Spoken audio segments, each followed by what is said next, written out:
Assalamualaikum warahmatullahi wabarakatuh. Perkenalkan, nama saya Ricardo Dharma Saputra, NIM saya 064 002 000040. Di sini saya akan mempresentasikan perencanaan perusahaan dari Asus.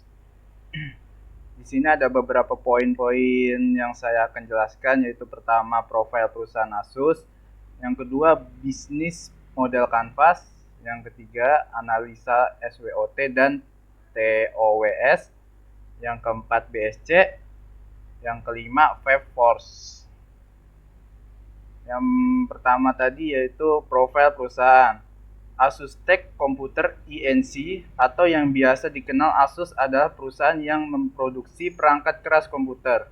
Didirikan pada tanggal 2 April 1989 oleh Hatung, Tetsu, Waine, Hsieh, dan MT Liao. Perusahaan ini bermarkas di kota Taipei, Taiwan. Asus adalah perusahaan terbesar kelima di dunia yang memproduksi PC setelah HP, Lenovo, Dell, dan Acer. Selain perangkat keras komputer, perusahaan ini juga memproduksi laptop, netbook, LED atau LCD, panel, telepon seluler, monitor, motherboard, kartu grafis, bahkan tablet PC. Pada tanggal 5 Juni 2007, Asus meluncurkan EPC Notebooks di Computex Taipei, sukses dan laris di pasar dunia.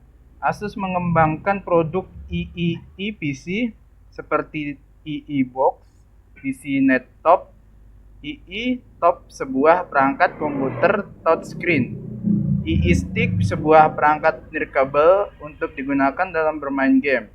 Pada bulan Januari 2013 lalu, Asus resmi mengakhiri produksi seri EEE PC karena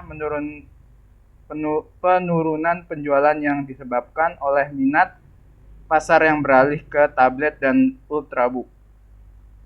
Perusahaan ini memiliki kurang lebih 50 kantor pusat yang tersebar di 32 negara dan lebih dari 400 tempat pelayanan Asus di seluruh dunia. Yang kedua yaitu visi, misi, dan tujuan dari perusahaan Asus. Yang pertama itu visi dari perusahaan Asus yaitu adalah Asus secara konstan berupaya untuk menjadi perusahaan penyedia solusi 3K terintegrasi atau komputer, komunikasi, produk elektronik konsumen. Dengan menghadirkan inovasi yang menyederhanakan kehidupan konsumen Asus dan memungkinkan mereka untuk menyadari potensi penuh yang sesungguhnya. Produk Asus menggambarkan yang terbaik yang dapat diberikan oleh teknologi, menyediakan kinerja yang luar biasa, dan estetika menawan yang mampu mengakomodasikan secara sempurna seluruh kebutuhan gaya hidup, kapanpun, dimanapun. Tujuan perusahaan Asus yaitu adalah produk Asus menggambarkan yang terbaik yang dapat diberikan oleh teknologi, menyediakan kinerja yang luar biasa, dan estetika menawan yang mampu mengakomodasikan secara sempurna seluruh kebutuhan gaya hidup, kapanpun, dimanapun. Misi dari perusahaan Asus yaitu semangat akan teknologi, teknologi merupakan jiwa dari Asus. Yang kedua, fokus pada kualitas, kualitas merupakan hal yang terpenting bagi Asus. 3. Hubungan jangka panjang baik konsumen, media, pemegang saham, ataupun konsumen. Asus percaya akan pertumbuhan bersama mitra-mitra Asus dalam setiap tingkatan. 4. Kegigihan seluruh karyawan Asus berbagi tujuan yang sama. Poin yang ketiga yaitu adalah bisnis model kanvas dari perusahaan Asus. Di sini ada key partner, yaitu ada beberapa ya dari key partner perusahaan Asus. Yang pertama investor, kedua reseller, 3 logistik provider, 4 intel provider. Kayak activity-nya yaitu desain, engineering, marketing, logistik, quality control. Terus di sini ada value proposition. Di sini pertama itu menjadi penyedia 3K solusi provider atau komputer komunikasi dan konsumen elektronik. Yang kedua, inovasi dan desain berkualitas tinggi. Selanjutnya ada customer relationship, yaitu pertama digital, kedua sosmed, dan ketiga sponsor. Dan ada juga customer segmennya. Yang pertama itu masyarakat, kedua gamers, tiga bisnis. Terus juga ada key research-nya, yaitu pertama brand, kedua teknologi, ketiga portofolio produk, keempat jaringan logistik, kelima hak intelektual. Ada juga channel, yang pertama itu website, dua distributor, tiga store, empat sosial media, dan kelima online store.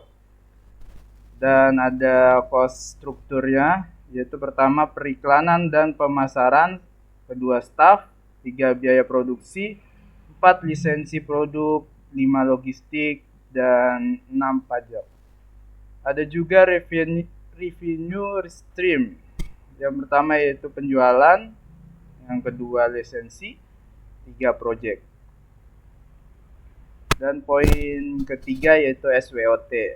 SWOT dari perusahaan Asus yaitu satu, yang pertama itu strength, satu niat baik merek, dua ramah lingkungan, tiga sangat berorientasi pada penelitian. Dan ada weakness-nya yaitu W, satu lebih sedikit exposure di luar Taiwan, dua aksesibilitas layanan yang buruk, tiga kurangnya kualitas. Dan ada opportunity-nya, yaitu pertama dunia digital yang terus berkembang, dua peluang pemasaran, tiga usaha dan kerjasama. Dan ada threat-nya juga, yaitu satu perusahaan baru, dua persaingan ketat, tiga penurunan margin keuntungan. Dan di sini ada TOWS-nya dari perusahaan Asus, yaitu strategi SO-nya dia memakai Asus meluncurkan Green Asus sebagai langkah membuat produk dan tindakannya lebih berkelanjutan dan ramah lingkungan. Dan yang kedua yaitu Asus membuat produk yang futuristik sehingga membawa produk tersebut ke depan pasar global. Dan ketiga, berinvestasi dalam pemasaran dan periklanan. Dan ada strategi WO-nya. Yang pertama yaitu Asus perlu membuat merek dan produknya lebih dikenal. Dua, memperbaiki kualitas produk dari keluhan customer. Dan ada strategi ST-nya, yaitu pertama membuat produk berkualitas agar bisa mengungguli merek lain. Dua, selalu meningkatkan pelayanan terbaik agar pelanggan semakin puas. Dan ada juga strategi WT-nya. Pertama, mencari kelemahan produk lain agar kita dapat melebihi produk kita. Kedua, membuat informasi atau iklan agar produk kita banyak yang tahu. Dan poin ke-6 yaitu BSC. Ada customer perspektifnya. Yang pertama itu objektifnya yaitu memberi informasi tentang produk barunya. Dan tujuannya agar para pelanggan mengetahui informasi tentang produk-produk yang baru. Solusi SITI-nya yaitu melakukan promosi. Dan ada juga yang kedua, ketertarikan pada produk. Mensyurnya yaitu kepuasan pelanggan pada produk yang telah diproduksi. Solusi SITI-nya mengetahui kepuasan dalam penggunaan produk dengan menggunakan hasil survei dan media informasi yang tersedia. Ada finansial perspektifnya yaitu nomor 1, pemanfaatan dana. Tujuannya mengurangi penggunaan dana yang tidak diperlukan. Solusi SITI-nya yaitu mengelola dana sesuai kebutuhan produksi yang sudah dirancang. 2, meningkatkan keuntungan. Tujuannya laporan keuangan. Solusi SITI-nya memberi laporan keuangan dari pengeluaran hingga pemasukan sehingga bisa tahu berapa keuntungan yang akan ditargetkan untuk kedepannya. Ada internal business proses perspektif, yaitu yang pertama kualitas sumber daya manusia yang bekerja. Mensyurnya laporan kinerja para pegawai. Solusi SITI-nya yaitu mengetahui kinerja pegawai dengan sistem informasi penilaian kinerja. Dua, kecepatan dalam distribusi. Tujuannya yaitu catatan produk yang dikeluarkan. Solusi SITI-nya memperbanyak store penjualan. Learning and grow perspective. Nomor satu, keserasian individu di perusahaan, mensurenya pegawai mengetahui dan mengerti visi misi dan tujuan perusahaan. Solusi SITI-nya mengadakan event-event khusus untuk karyawan. Dua, penggunaan teknologi baru. Tujuannya pengembangan teknologi terkini. Solusi SITI-nya meneliti perkembangan teknologi terkini dan mengaplikasikannya pada produk yang akan dikeluarkan. Five force, yaitu pertama, rivalry among existing competitor. Persaingan kompetitif untuk Asus di pasar perangkat keras, komputer, dan elektronik konsumen bisa dibilang sedang, karena Asus adalah pemimpin pasar dan dapat menggunakan skala ekonomi untuk memastikan bahwa ia memperoleh keuntungan maksimal. Pasar ini cukup dinamis dan membutuhkan inovasi terus-menerus agar tetap terdepan dalam persaingan yang dimiliki, dan Asus bisa melakukan ini dengan cukup sukses. Asus juga menyediakan produknya seperti kartu grafis dan motherboard ke produsen lain, yang pada akhirnya menjadi pesaing di domain yang berbeda seperti manufaktur laptop. Yang kedua, bargaining power of buyer. Daya tawar pelanggan di pasar perangkat keras, komputer, dan elektronik konsumen sudah rendah, dan terutama bagi perusahaan. Hal ini karena brand tersebut menjual baik secara langsung kepada pelanggan maupun kepada produsen lain yang menggunakan produknya sebagai bahan baku untuk pembuatannya. Misalnya Asus membuat laptop sendiri serta menyediakan motherboard untuk produsen laptop lain. Dapat dilihat bahwa pelanggan langsung Asus tidak memiliki kekuatan tawar-menawar. Namun perusahaan lain yang membeli produknya untuk membuat produk mereka sendiri memang memiliki sejumlah kekuatan tawar-menawar dalam bentuk kontrak dan permintaan yang lebih tinggi yang mereka hasilkan. 3. Bargaining power of supplier. Daya tawar pemasok dalam hal Asus relatif rendah karena merupakan salah satu pemimpin pasar di segmen perangkat keras komputer dan elektronik konsumen. Ia bertindak sebagai pemasok produk mentah dan produsen laptop lain. Oleh karena itu, perubahan dalam proses pembuatan produk Asus mempengaruhi biaya produksi semua produsen laptop lainnya.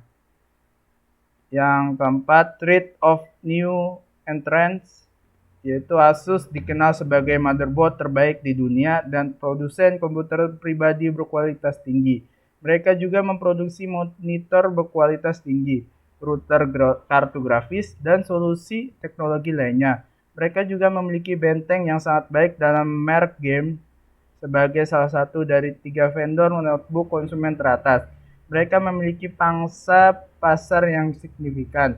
Dengan adanya produk ini di sejumlah besar segmen pasar yang berbeda, Asus tidak benar-benar menghadapi ancaman besar dari pendatang baru karena Asus adalah pemegang saham yang signifikan di setiap segmen ini. Karena biaya membangun merek di pasar perangkat keras komputer dan elektronik konsumen cukup tinggi dan teknologi serta pengetahuan yang diperlukan untuk melakukan juga cukup langka. Yang kelima, threat of substitute produk. Ancaman utama produk pengganti berasal dari produk yang dibuat oleh merek saingan karena semua merek berfokus pada inovasi teknologi dan melakukan yang terbaik untuk menanggapi tren yang berubah. Sehingga sejumlah besar merek memberikan kualitas hebat dan memenuhi kebutuhan yang sama. Ancaman dari penggantinya tetap cukup tinggi. Tingkat inovasi, kualitas, efisien, dan harga menjadi pembeda penting yang mempengaruhi tingkat loyalitas yang dicari pelanggan.